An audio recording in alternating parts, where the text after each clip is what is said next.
चलिए आर्टिकल 15 को समझते हैं। पहले अनुच्छेद 15 की तरफ जब हम चले तो सबसे पहली बात तो हमें ज्ञात होनी चाहिए कि आर्टिकल 15 केवल और केवल किसके लिए है, तो भारतीय नागरिकों के लिए है। हमने पीछे भी लिखा कि 15, 16, 19, 29, 23 किसके लिए है, तो भारतीय नागरिकों के लिए। पहला प्रश्न प्री में कहा जाए कि अनुच्छेद 15 का प्रयोग भारतीय तथा विदेशी दोनों करेंगे। कथन सत्य नहीं बल्कि क्या हो जाएगा, असत्य। केवल कौन करेगा, भारतीय। दूसरा, अनुच्छेद 15 के अंतर्गत मूल संविधान में कुल कितने खंड विद्यमान थे, 3। लेकिन वर्तमान में अगर बात करें तो कितने खंड है, 6। पहले 3, अब कहा जाए तो 6। तो जाहिर सी बात है कि 4, 5 और 6 क्या किए गए, बाद में जोड़े गए। जोड़ना घटाना कैसे होगा, संशोधन। हमें सारे संशोधन ज्ञात होने चाहिए।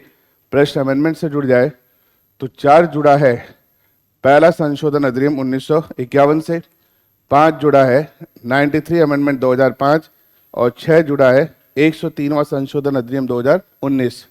किसी एक अमेंडमेंट को हमसे बदलकर सत्य सत्य का प्रश्न रखा जा सकता है। 15(4) पहले संशोधन देने हैं, 5 93 संशोधन देने हैं, 6 कौन से संशोधन देने हैं, 103। अब अगर हम 1, 2, 3, 4, 5, 6 से बढ़े, जरूरी नहीं कि आपको 1, 2, 3, 4, 5, 6 याद हो, मुख्य जो बात है वो ज्ञात होनी चाहिए, लेकिन हम 1 से 6 तक ही देख सकते हैं। 15 के 1 में कहा गया है कि कौन, तो कौन से शब्द का प्रयोग किया मैंने, राज्य। राज्य नागरिकों के मध्य केवल कितने आधारों पर, 5। कौन से 5 जो आपने टाइटल में लिखे, धर्म, मूलवंश, जाति, लिंग, जन्म स्थान या इनमें से किसी भी आधार पर भेदभाव नहीं करेगा। अब गौर कीजिए, कौन भेदभाव नहीं करेगा, राज्य नहीं करेगा। कितने आधार पर नहीं करेगा, 5 आधार पर। शब्द का प्रयोग है केवल। इसका मतलब है कि बाकी आधारों पर, जैसे उद्भव हो गया, निवास हो गया, भाषा हो गया, कोई तकनीकी योग्यता हो गई, इस आधार पर राज्य क्या कर सकता है, भेदभाव केवल कितने आधार पर नहीं करेगा, 5। आर्टिकल जब 15(2) की तरफ चलते हैं तो हम देखते हैं कि ये राज्य के साथ साथ किसके विरुद्ध है, व्यक्ति के भी खिलाफ है। 15(1) केवल किसके खिलाफ है, राज्य। 15(2) व्यापक है, राज्य के साथ साथ किसके खिलाफ है, व्यक्ति के। क्या प्रावधान किया गया इसमें, तो इसमें कहा गया है कि कोई भी नागरिक किन आधार पर, इन्हीं 5 आधार पर, अर्थात धर्म, मूलवंश, जाति, लिंग, जन्म स्थान के आधार पर, कहाँ पर, सार्वजनिक स्थानों, भोजनालय, मनोरंजन के स्थानों में प्रवेश, या राज्य निधि से पोषित या सार्वजनिक उपयोग के लिए समर्पित कुआं, तालाब, स्नानाघाट, सड़कें, सार्वजनिक समागम के स्थानों के प्रयोग में किसी भी तरह का भेदभाव नहीं किया जाएगा। नहीं भी ये भी याद रहे, किसे रोका गया है, राज्य तथा व्यक्ति को। कितने आधारों पर, इन 5 आधारों पर, जितने भी सार्वजनिक प्लेसेज है वहां पर भेदभाव नहीं किया जाएगा। ऐसी बात कहां पर है, 2 में। अब हम देखते हैं कि मना तो किया गया, भेदभाव नहीं किया जाएगा, लेकिन हमें समाज में भेदभाव दिखाई देता है। जैसे हम देखते हैं कि यहाँ पर कहा गया लिंग के आधार पर भेदभाव नहीं होगा, समाज में हमें लिंग के आधार पर क्या दिखाई देता है, भेदभाव। जैसा आप महिला आयोग वगैरह देखते हो, राष्ट्रीय महिला आयोग, राज्य महिला आयोग, जबकि संविधान तो कहता है लिंग के आधार पर भेदभाव नहीं होगा।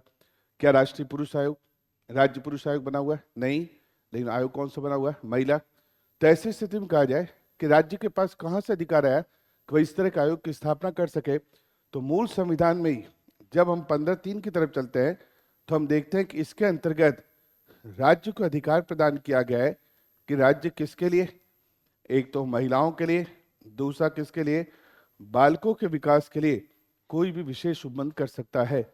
कौन करेगा, राज्य। किसके किसके लिए, एक महिलाओं के लिए, एक बालकों के लिए। अब कोई भी कदम राज्य उठाए, जैसे हाल ही में आपने देखा कि 106वें संशोधन से महिलाओं को लोकसभा, विधानसभा और दिल्ली विधानसभा में आरक्षण का क्या किया गया, उपबंध।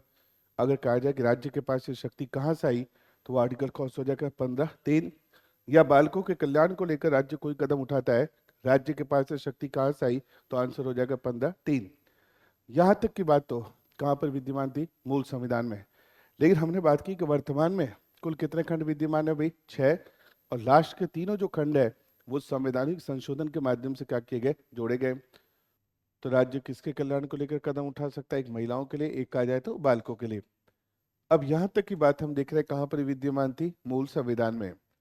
जैसे ही संविधान लागू हुआ तो मद्रास सरकार के द्वारा शैक्षणिक संस्थाओं में, जिसमें मेडिकल और इंजीनियरिंग पाठ्यक्रम है, उसमें जाति तथा धर्म के आधार पर सीटें आरक्षित की गई। जैसे जाति और धर्म के आधार पर सीटें आरक्षित हुई तो एक महिला, जिनका नाम था चंपाकम दोराई राजन, उन्होंने मद्रास सरकार के इस डिसीजन को सुप्रीम कोर्ट में चैलेंज किया कि संविधान तो जाति तथा धर्म के आधार पर विभेद की अनुमति नहीं देता है, और मद्रास सरकार ने शैक्षणिक संस्थाओं में जातिगत और धार्मिक आधार पर सीटों को क्या किया है, आरक्षित। मद्रास सरकार ने तर्क दिया कि भाई हम नीति निर्देशक तत्वों के आर्टिकल 46 को क्रियान्वित करने के लिए कदम उठा रहे हैं, लेकिन सुप्रीम कोर्ट ने चंपाकम दोराई राजन वर्सेज मद्रास राज्यवाद में बकायदा मद्रास सरकार के डिसीजन को अवैध ठहरा दिया। सुप्रीम कोर्ट ने कहा कि संविधान शैक्षणिक संस्थाओं में जाति और धर्म के आधार पर विभेद को अनुमति नहीं देता है। जैसे सुप्रीम कोर्ट ने अवैध ठहराया, सरकार को लगा कि अगर लोक कल्याण की दिशा में कदम उठाना है, सामाजिक न्याय को सुनिश्चित करना है, तो कोर्ट के डिसीजन को बदलना होगा। अब बदलना है तो क्या करना होगा, संशोधन। तुरंत सरकार के द्वारा संविधान में संशोधन किया गया। कौन सा? पहला संशोधन, जो कि कब हुआ, 1951 में, और इसके माध्यम से आर्टिकल 15 में खंड क्या जोड़ा गया, 4। क्या किया गया? तो इसके अंतर्गत राज्य को शक्ति दी गई कि राज्य सामाजिक तथा शैक्षणिक दृष्टि से पिछड़े वर्गों एवं अनुसूचित जाति तथा अनुसूचित जनजातियों के कल्याण को लेकर कोई भी कदम उठा सकेगा। कौन कदम उठा सकेगा? राज्य। किसके लिए? एक वो वर्ग जो सामाजिक और शैक्षणिक दृष्टि से पिछड़ा है, दूसरा कहा जाए एससी तथा एसटी। अब राज्य इनके लिए शैक्षणिक संस्थाओं में सीटें आरक्षित करे, इन्हें फीस में रियायत दे, सब कुछ करने का अधिकार राज्य को कहां पर प्रदान किया गया? 15 के खंड 4 में। जैसे 4 की बात आई तो फिर मुद्दा उठा कि राज्य कदम क्या केवल सार्वजनिक संस्थाओं में उठा सकता है, या राज्य कदम प्राइवेट सेक्टर में भी उठा सकता है? न्यायालय ने TMFI फाउंडेशनवाद और इनामदारवाद में कहा कि नहीं, प्राइवेट सेक्टर में नहीं उठाएगा, केवल और केवल कहां पर उठा सकता है? सार्वजनिक क्षेत्र में।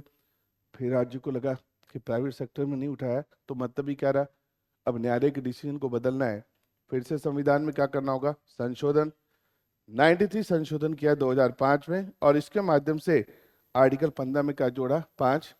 क्या डिसाइड किया? तो इसमें कहा गया कि अल्पसंख्यक माइनॉरिटीज, अल्पसंख्यक शैक्षणिक संस्थाओं को छोड़कर बाकी जितनी भी शैक्षणिक संस्थाएं हैं, चाहे वो राज्य से वित्तीय सहायता प्राप्त कर रही है या सहायता प्राप्त नहीं कर रही है, राज्य इनके कल्याण को लेकर, इनके मतलब पिछड़ा वर्ग, अनुसूचित जाति तथा अनुसूचित जनजातियों के कल्याण को लेकर निजी शिक्षण संस्थाओं में भी प्रवेश में इन वर्गों के लिए सीटें आरक्षित कर सकेगा।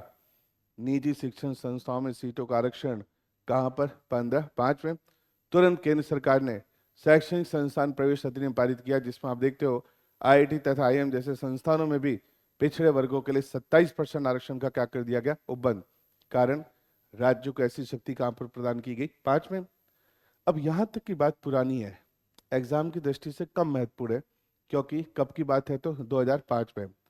अनुच्छेद 15 में जो बात हमारे लिए सबसे ज्यादा महत्वपूर्ण है वो ये कि 103 में संविधान संशोधन अधिनियम 2019 के माध्यम से इसमें क्या जोड़ा गया? खंड 6। और खंड 6 में भी 2 उपखंड जोड़े गए, एक क, दूसरा ख। ये संशोधन या ये क्लॉज ज्यादा महत्वपूर्ण है बजाय दूसरों के। क्या प्रावधान किया गया? तो खंड क में राज्यों को अधिकार दिया गया कि राज्य अनुच्छेद 15, 4 व 5 में उल्लेखित वर्गों के अतिरिक्त, अर्थात जो भी 4 और 5 में, उसे छोड़कर, 4 और 5 में कौन है? एक तो पिछड़ा वर्ग, एक अनुसूचित जाति तथा अनुसूचित जनजाति, इन्हें छोड़कर जो आर्थिक दृष्टि से पिछड़ा समुदाय है, जिसको क्या नाम दिया गया? EWS के कल्याण को लेकर कौन कदम उठा सकेगा? राज्य। कहां पर राज्य को EWS के कल्याण को लेकर कदम उठाने की शक्ति दी गई? वो कौन सा हो जाएगा? खंड 6। मान लीजिए कख याद नहीं भी है, कौन से खंड में? 6। साथ के साथ खंड ख में बकायदा राज्य को शक्ति दी गई कि EWS के लिए शैक्षणिक संस्थाओं में राज्य कितने प्रतिशत सीटों का आरक्षण कर सकेगा? 10%। मान लीजिए ख याद नहीं भी है, EWS का 10% आरक्षण कहां पर प्रदान किया गया? अनुच्छेद 15 के खंड 6 में, जो कि मूल संविधान में नहीं बल्कि कौन से संशोधन देने? 103वां संशोधन अधिनियम 2019।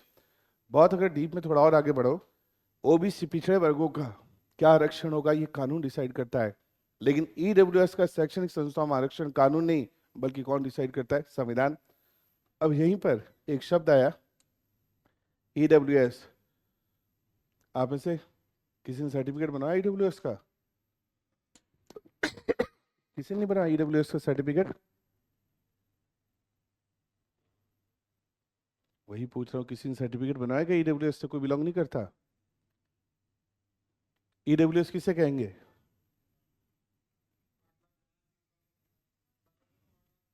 हम्म,